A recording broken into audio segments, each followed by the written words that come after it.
Hi, students. I am back and I'm going to read chapter 4. I'm going to try to read as much as at least maybe a couple chapters a day. And you can listen. You don't have to respond. You can just listen and maybe you'll be able to get some AR points by the end of a couple weeks. So, chapter 4 is titled The Ghost. And I don't really know what it's going to be about, other than Matilda might be doing something.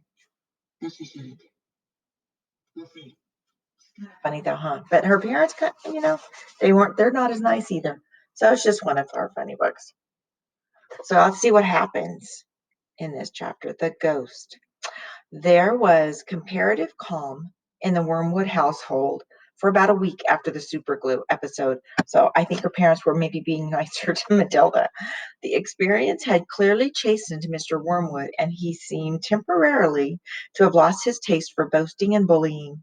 Then suddenly he struck again. Perhaps he had a bad day at the garage and had not sold enough crummy second-hand cars. There are many things that make a man irritable when he arrives home from work in the evening, and a sensible wife will usually notice the storm signals and will leave him alone until he simmers down. When Mr. Wormwood arrived back from the garage that evening, his face was as dark as a thundercloud. Oh, that's a metaphor, huh? Comparing his face to a dark thundercloud. And somebody was clearly for the high jump pretty soon. His wife recognized the signs immediately and made herself scarce. That means she got out of the room. He then strode into the living room. Matilda happened to be curled up in an armchair in the corner, totally absorbed in a book. Mr. Wormwood switched on the television. The screen lit up. The program blared. Mr. Wormwood glared at Matilda. She hadn't moved. She had somehow trained herself by now to block her ears to the ghastly sound of the dreaded box. She kept right on reading, and for some reason this infuriated the father. Perhaps his anger was intensified because he saw her getting pleasure from something that was beyond his reach. And here's a picture. Don't you ever stop reading? He snapped at her. Oh, hello, Daddy, she said pleasantly. Did you have a good day? What is this trash? He said, snatching the book from her hands. It isn't trash, Daddy. It's lovely. It's called The Red Pony. It's by John Steinbeck, an American writer. Why don't you try it? You'll love it. Filth, Mr. Wormwood said. If it's by an American, it's certain to be filth. That's all they write about. No, Daddy, it's beautiful. Honestly, it is. I don't want to know what it's about, Mr. Wormwood barked. I'm fed up with your reading anyway. Go and find yourself something useful to do. With frightening suddenness, he now began ripping the pages out of the book in handfuls and throwing them in the wastepaper basket. Matilda froze in horror. The father kept going. There seemed little doubt that the man felt some kind of jealousy. How dare she, he seemed to be saying with each rip of a page. How dare she enjoy reading books when he couldn't? How dare she? That's a library book, Matilda cried. It doesn't belong to me. I have to return it to Mrs. Phelps. You can see her father ripping the book apart. Of course, we would never do anything like that, right? We respect our books. Then you'll have to buy another one, won't you? The father said, still tearing out pages. You'll have to save your pocket money until there's enough in the kitty to buy a new one for your precious Mrs. Phelps, won't you? With that, he dropped the now empty covers of the book into the basket and marched out of the room, leaving the television blaring. Most children in Matilda's place would have burst into floods of tears. She didn't do this. She sat there very still and white and thoughtful. She seemed to know that neither crying nor sulking ever got anyone anywhere. The only sensible thing to do when you are attacked, as Napoleon once said, to counterattack. Matilda's wonderfully subtle mind was already at work devising yet another suitable punishment for the poisonous parent. The plan that was now beginning to hatch in her mind depended, however, upon whether or not Fred's parrot was really as good a talker as Fred made out.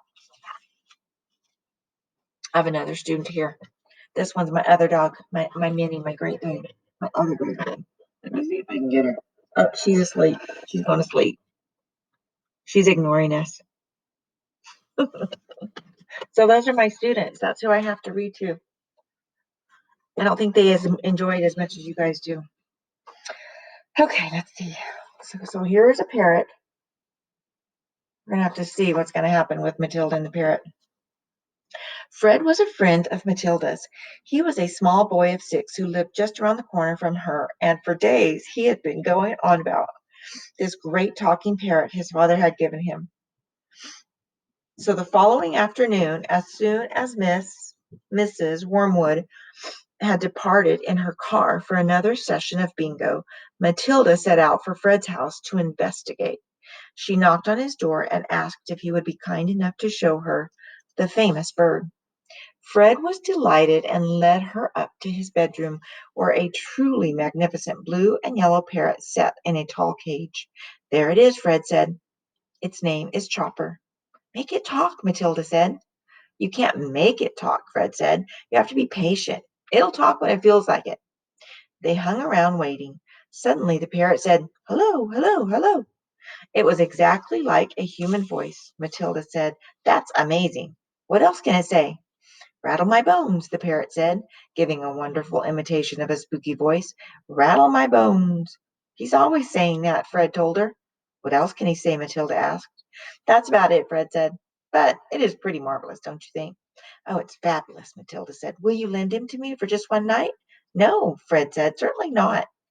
I'll give you all my next week's pocket money, Matilda said. That was different.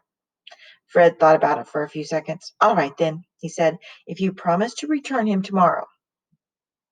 Matilda staggered back to her own empty house, carrying the tall cage in both hands. There was a large fireplace in the dining room, and she now set about wedging the cage up the chimney and out of sight. This wasn't so easy, but she managed it in the end. There's a picture of her wedging the cage up the chimney, the fireplace. Hello, hello, hello, the bird called down to her. Hello, hello. Shut up, you nut, Matilda said, and she went out to wash the soot off her hands. That evening, while the mother, the father, the brother, and Matilda were having supper as usual in the living room in front of the television, a voice came loud and clear from the dining room across the hall. Hello, hello, hello, it said. Harry, cried the mother, turning white. There's someone in the house. I heard a voice. So did I, the brother said. Matilda jumped up and switched off the telly. Shh, she said. Listen.